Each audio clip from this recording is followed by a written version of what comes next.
Good morning, Sunday morning. We're back again. Wake up, business owners, with me, Leon Street. If you're watching this for the first time, welcome to the show every Sunday, 8:30 a.m.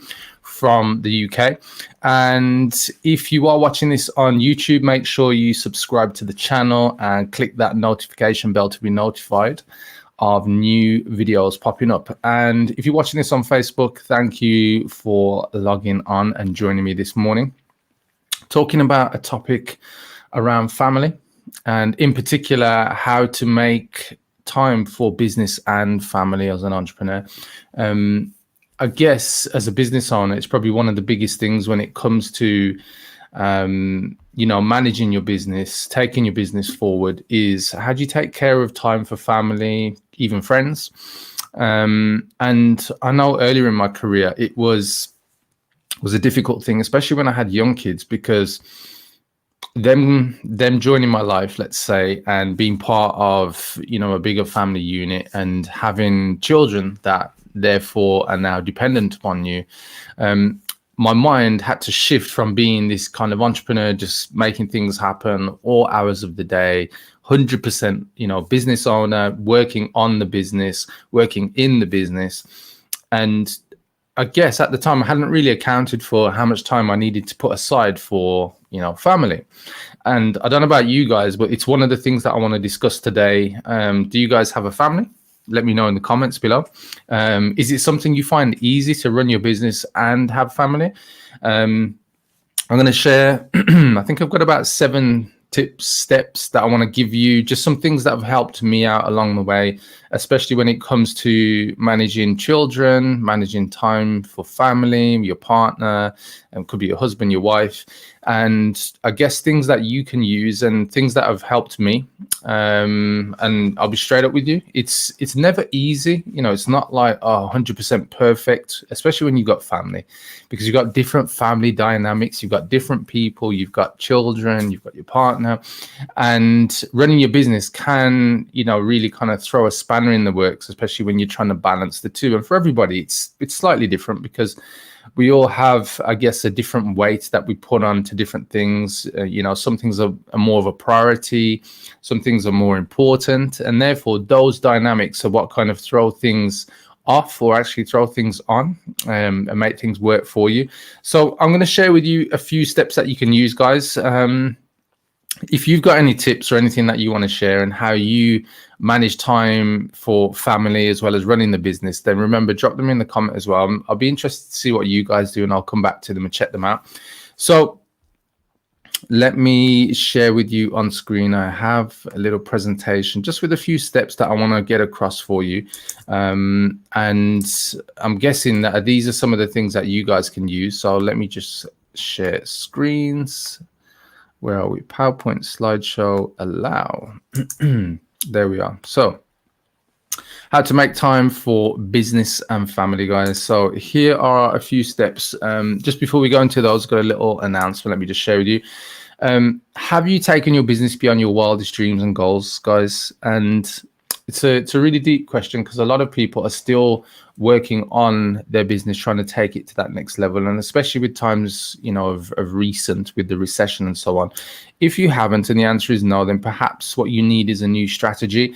And I just want to make you aware, guys, I have a program called Certainty in Crisis. It's an 8-week coaching program, and it helps you to simplify your marketing message, create marketing material that you can use time and time again to attract new clients and grow your business. If you're interested and want to find out more about taking your business beyond your wildest dreams and to the next level, booking a call here, guys. Just go to leonstreet.com/join-CIC. So just go to the link that you see on screen. So www.leonstreet.com/join-CIC. Right. Steps that you can take. So today I'm talking about how to make time for family and business. Here's my first step: schedule work when your family is business. So this will involve planning with your family or partner. Now, this works really well during school terms, school time. I know most in the UK anyway, and I believe in America and throughout some parts of Europe, that most kids at the moment are still on summer holidays. So you might be thinking, well, I can't really schedule work when my family's busy, because they're probably not busy. But when your kids are on holiday, that obviously changes the dynamic, and I'll come back to that in a second. But during normal, let's say, kind of working, the working year, when your kids are at school and so on, schedule most of your work when your family's busy. It will involve planning, usually with your family or your partner, your husband, your wife, your fiance, your girlfriend, your boyfriend, whatever it is. Yeah. So the point I want to get to here is, it involves planning. Yeah, and the very act of planning is the key thing. What tends to happen is, when there is no plan, you're not using your calendar to mark dates down, to know when things are coming up. That's when it kind of causes problems. And I've been there. It happens every now and again as well. But one of the biggest things I'd say to you is just, if you're not a big planner, just start using a simple app like the calendar app on your phone. And the reason for this is, most of the times we get frustrated and we get annoyed, we get pissed off. It's because, we miss something, or, we miss something that our partner, really wanted us to not miss, or we're depending on somebody else and they've not put it in. But what I'd say, if you are planning things, just make sure you're planning time in. Do it with your partner. Make sure you're planning time, especially even in summer holidays. So, for instance, summer holidays, I've got a 13-year-old, 7-year-old, and a 7-month-year-old. So one of my things is, for the 13 and 7-year-old, to wake up early, because I know they're not going to wake up as early as me, so I can get things done in the mornings if I need to, especially on days where I'm going to have to spend time with them to do some different activities, different things. So, for instance, today I'll share with you guys, my daughter requested from yesterday that she wanted me to play dollies with her. Yeah, so that's a thing for a 7-year-old girl. So she's asked me to join in some fun today. So I've got to schedule at least 30 minutes of dolls houses, fun activities. And it's one of them things where, fortunately, my daughter is very forthcoming, as in asking for time and for different activities to do things. So plan things in. As I said to you, one of the other things is obviously planning things in with your partner, knowing what their schedule is, knowing what time you need to give them. It could be just intimate time, it could just be downtime. It could just be, for instance, I've got a 7-month-year-old, so there's a lot of time that my partner will spend with my 7-month-year-old. So it's making sure that I'm aware of what's going on. And then if she's got other things that need my time, or I need to be there to look after my youngest daughter, then, those things need to be planned in. So schedule work when your family's busy, or at the very least, understand what your family's routine or your partner is up to, so that you can balance things properly. When you do things where there is no planning, that's where I found things early on in being a father, I'd say, and having a young family, that things would really mess up. So here's the next one, number 2: defend your work day and your family time. Yeah. So what distractions or habits pull you off course? So, if you're working and then you get distracted by your kids, or something happens, or you're with family and then, you have a notification on your phone or something like that, it's one of the balancing acts of, obviously, depending on what you've got on, that is important. So whether you've got something going on in your business, it's important, and you're thinking, I need to make sure this is done, or you're with family, you need to turn your phone on silent, or just turn your phone off, or leave your phone at home because you're going out somewhere, you just don't want to be distracted. This is for you to become more aware of what things pull you off course, because when you're doing your work, if you are distracted, you can't be 100% on the work. And if you're with your family and you are distracted, you can't be 100% present, with them. So it's one of the things I'd say to you guys: get super focused around this, and do become defensive, as in, you've scheduled the time, you're making the time because you want to get things done, and you've planned things, or you want things to happen in your life with you, your family, your friends, the way that you've designed it. And you don't want to kind of just be dragged by circumstances and the environment around you, when you can actually mold what's going on. Number 3, share your tasks with the team. So if you've got a team, whether you've got internal team, external team, outsourcers, freelancers, give them work. That's what they're there for. If you haven't got a big team, you've got a VA, that's okay as well. Just make sure you're giving them tasks. So you take some stuff off your plate. You're creating that extra space. When you employ a team, you buy back time. Yeah, that becomes your time machine, because now you can give your team different tasks to do.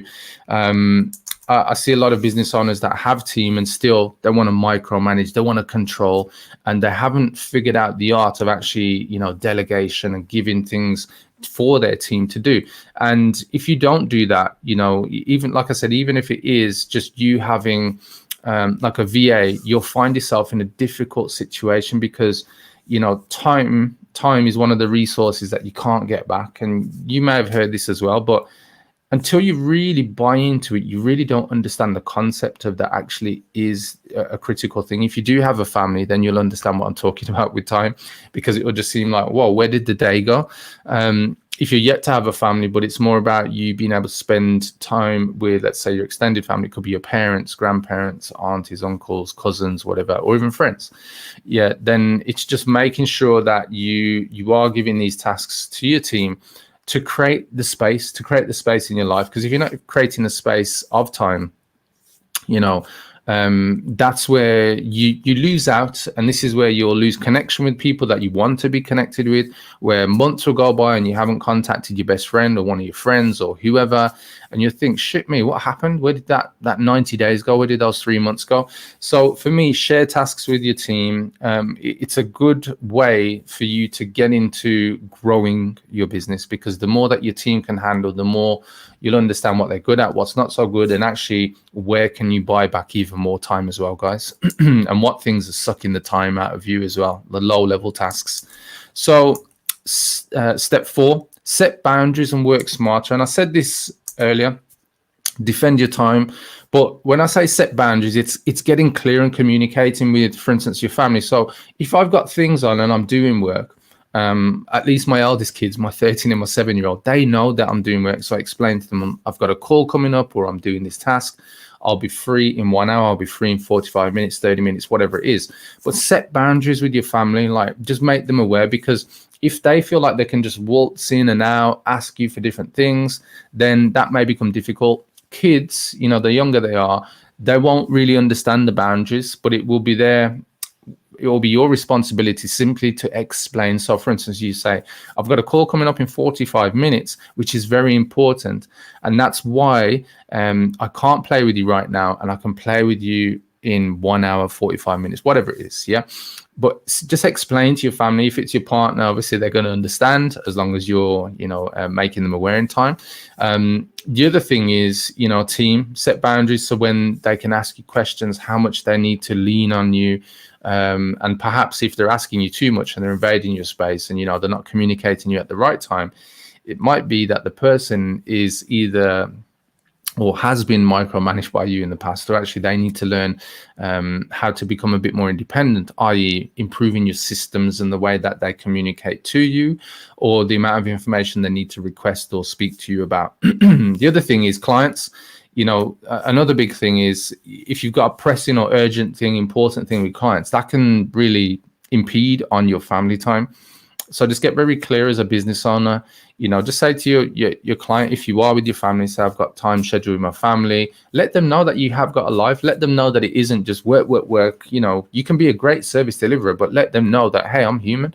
I have a family. I've got things I need to do. That gives me fulfillment. I'm not here to serve you as my number one priority, but in the time, and when I say I will deliver or do the things that I say, just do those things. Yeah. But you don't let it impede onto your time, and set those boundaries, guys. And what I would say to you is the final step with 4, the final point with 4 is that people will respect you by setting boundaries, because they will know what's important to you. They will know, I guess, to the limit that they can push those boundaries, family, team, and clients. And it's a great place to be, because it states and shows your culture.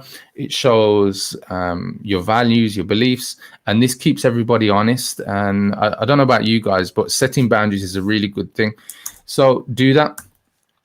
And step 5, consequences. So when you are planning, obviously there are going to be some consequences, and this is going to come back to you now. And it's an interesting one because this is going to come to your mindset.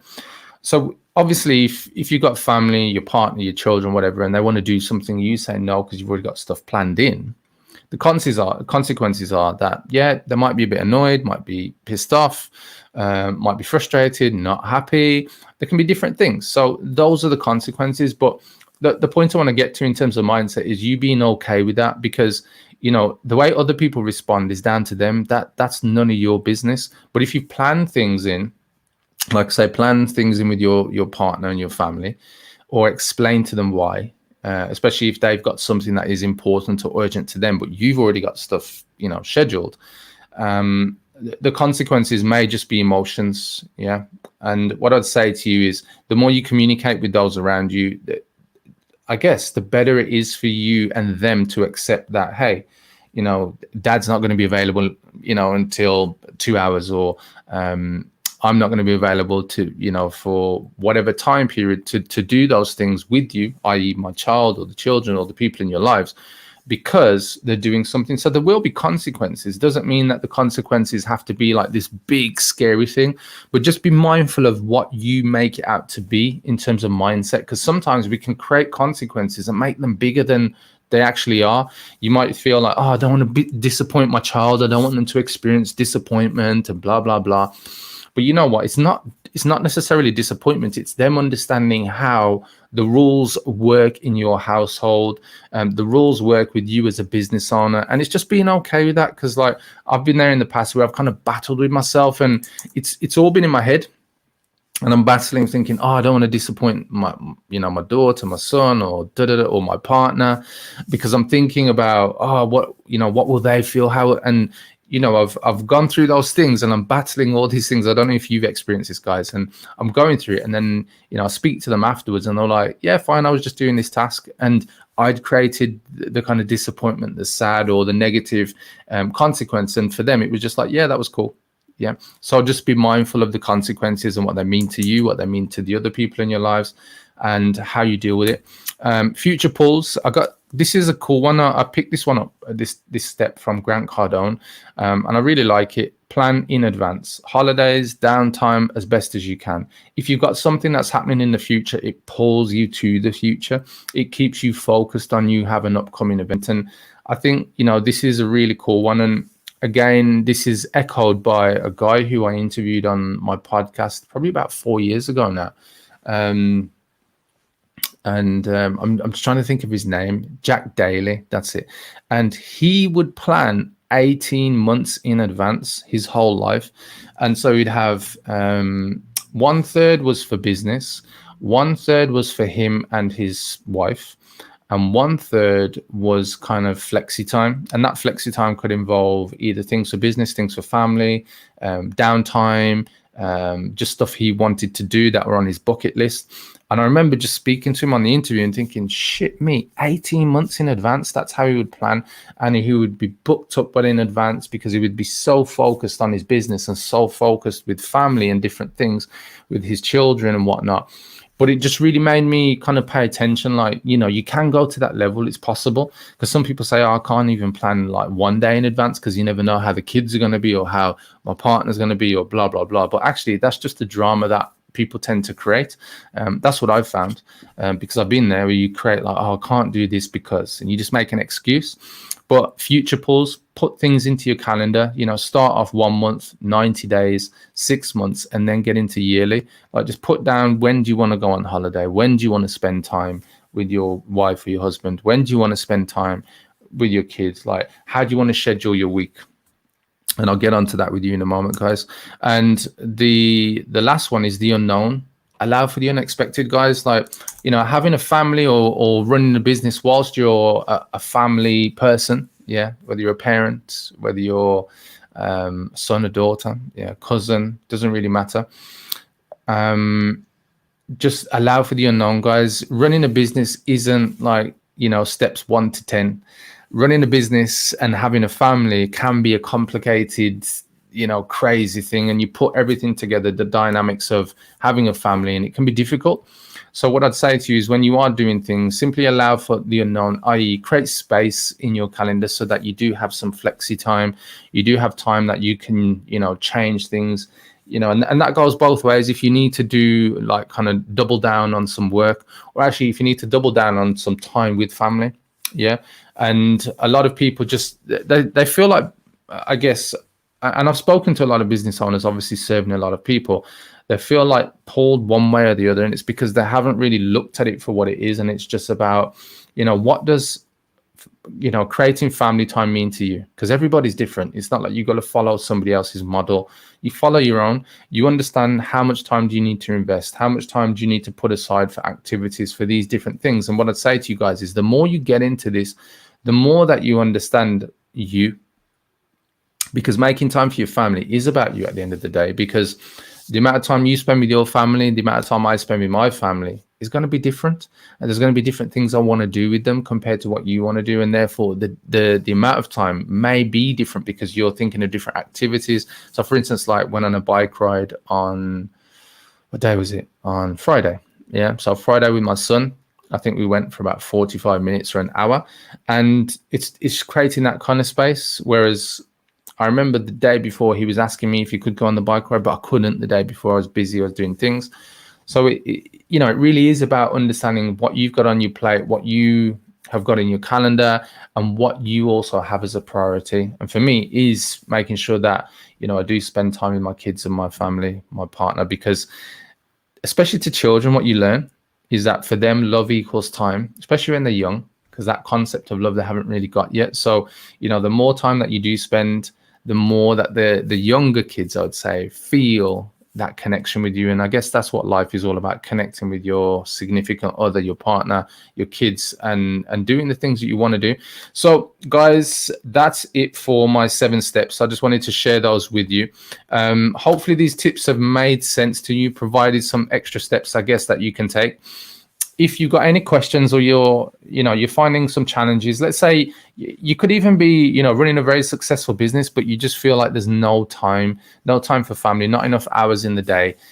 These are some of the things that are signs of there's a better way to do business. Maybe the model that you have, the structure you have right now in how your business is operating, or how you're operating in your life and your business and your family, what needs to be looked at. And if you're experiencing those challenges, drop me a comment or send me a question. If you want to send me a message on Facebook, if you're watching this on YouTube, drop me a question in the comments below, and I will come back to them and answer them. If you have any further questions, hit me up, guys. So finally, if this is the first time you've come across one of my videos, make sure you subscribe to the YouTube channel and like this video. If you're watching on Facebook, thank you. I appreciate you guys. I'll be back again next Sunday morning, 8:30 a.m. But if you want to take your business to the next level, and you want to know more about marketing your business, how to get more sales, more customers, so more leads, more clients, then tune in on Wednesday. I think I had a frog in my throat. Tune in on a Wednesday, 8:30 p.m. UK time, and I'll be here to support you, to help you go to the next level. Other than that, guys, enjoy the rest of your Sunday, the rest of your weekend, and have a great one and a great week ahead. Take care. Bye-bye.